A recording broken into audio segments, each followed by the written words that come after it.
Assalamualaikum warahmatullahi wabarakatuh. Balik lagi sama gue Sandi. Nah, kali ini gue mau ngasih tips rendering yang cepat di Adobe Premiere Pro. Hai guys, terima kasih buat lo semua.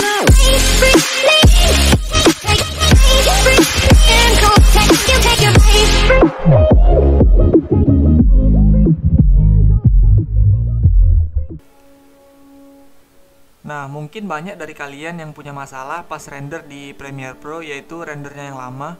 Padahal mungkin kalian punya VGA atau kartu grafis yang cukup powerful.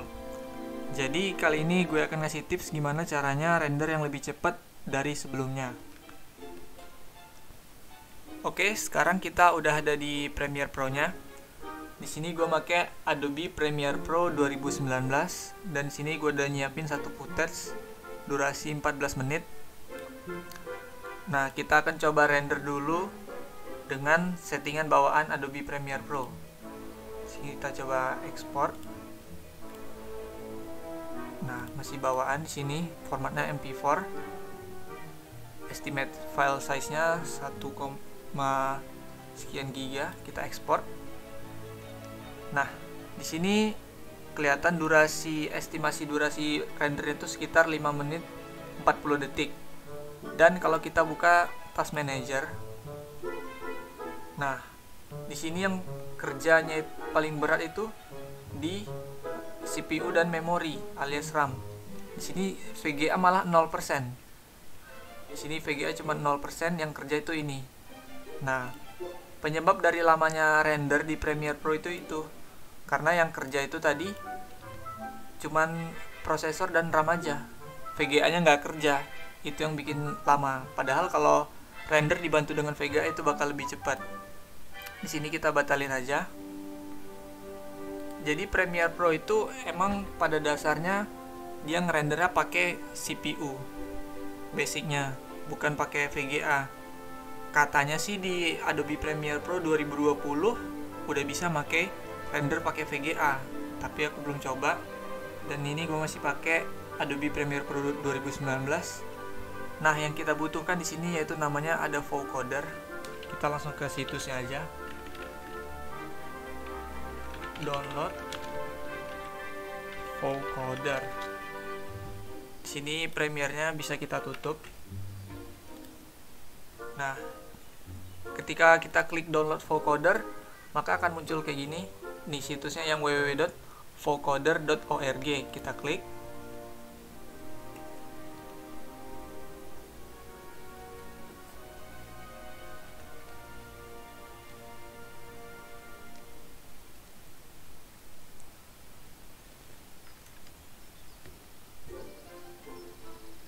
Nah, di sini di bagian sini kita klik yang download. Setelah itu kita scroll ke bawah. Nah, di sini ada namanya vocoder versi 8, ini kita download. Kita download.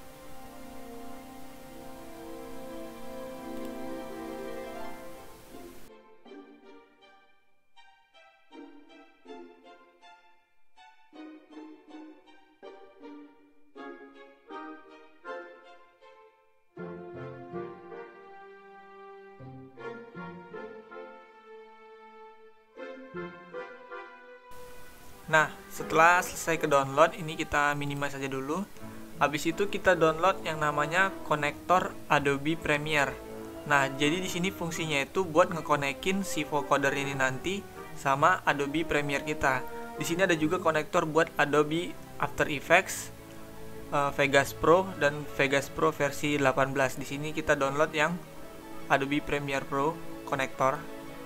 Kita download aja. Nah, setelah ke download, kita buka hasil downloadannya tadi. Tadi kita udah download vocoder 8. Kita buka, langsung next saja. Ini accept, next, install. Nah, setelah ke install, baru kita install yang konektornya tadi. Nah, yang konektor ini tadi, Premiere Connector versi 1.7, kita next saja. Nah, berhubung di sini gue udah nginstal yang konektor Premiere-nya, jadi makanya munculnya kayak gini.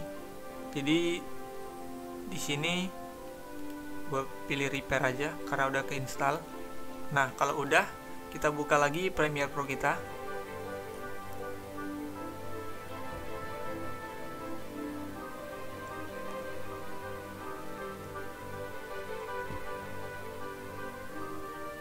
Kita buka project yang tadi. Oke, kita tunggu. Nah, udah muncul. Ini masih video yang tadi, yang 14 menit tadi.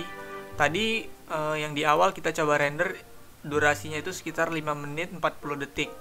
Nah, sekarang kita coba render setelah kita install vocoder. Caranya itu kita pilih export. Nah, di bagian format, di sini kita pilih yang vocoder. Kalau udah keinstall dengan benar, ini pasti bakalan muncul. Nah, kita pilih vocoder di sini. Dia bakal di sini otomatis jadi custom. Terus di bagian sini ada namanya vocoder, ini kita scroll. Nah, di sini ada tulisan configure, kita klik configure.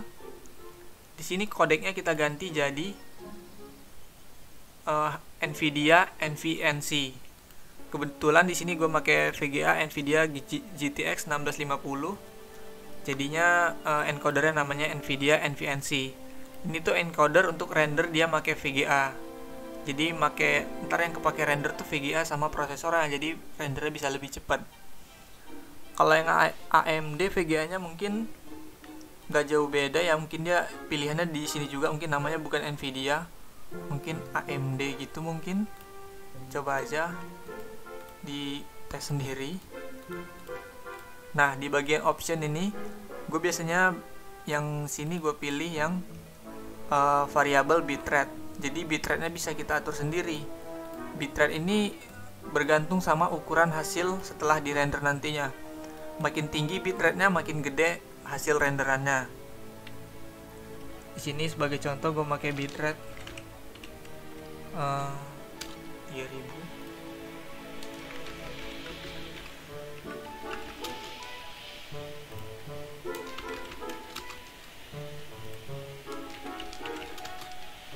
Nah, terus di sini setelah kayak gini kita okein aja.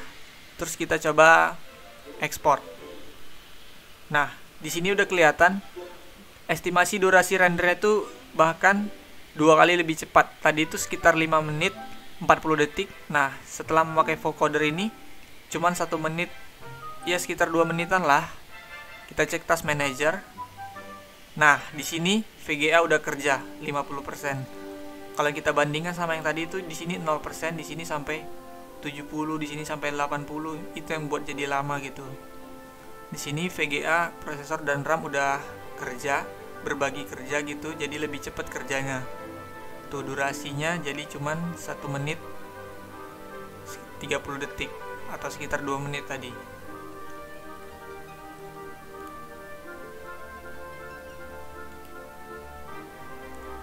Nah, kita tunggu aja.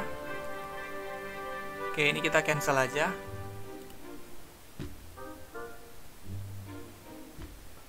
Nah, jadi itu tadi buat tips cara ngerender di Adobe Premiere Pro biar cepet.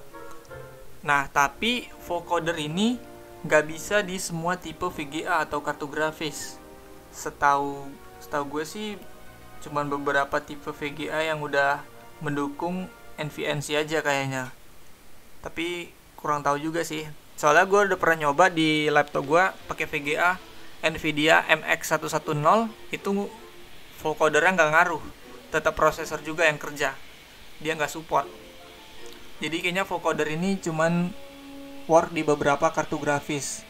Tapi ini sangat membantu sekali kalau memang kalian punya VGA yang cukup powerful, GTX 1050 Ti misalnya, atau kartu grafis yang lain, bisa berguna buat rendernya. Karena kalaupun kita punya RTX sekalipun, kalau kita nggak pakai vocoder itu tadi, kita coba di Adobe Premiere Pro 2019 atau 2017, yang render itu tetap CPU-nya gitu, tetap prosesornya, VGA-nya nggak kerja, jadi percuma aja gitu.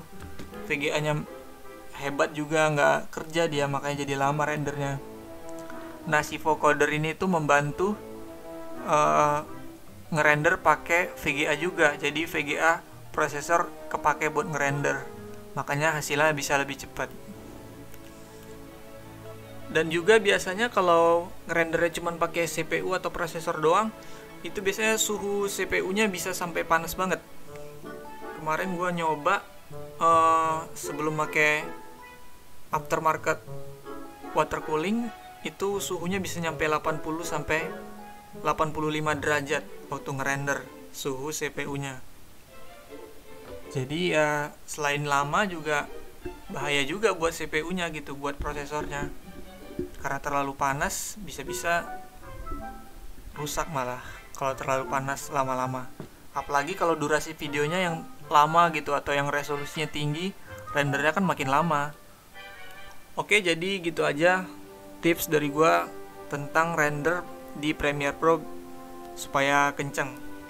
Jangan lupa juga untuk like, share, dan subscribe, dan komen di bawah. Kalau ada yang mau ditanya atau mungkin gue ada keliru tadi, komen aja di bawah. Thanks for watching. Wassalamualaikum warahmatullahi wabarakatuh.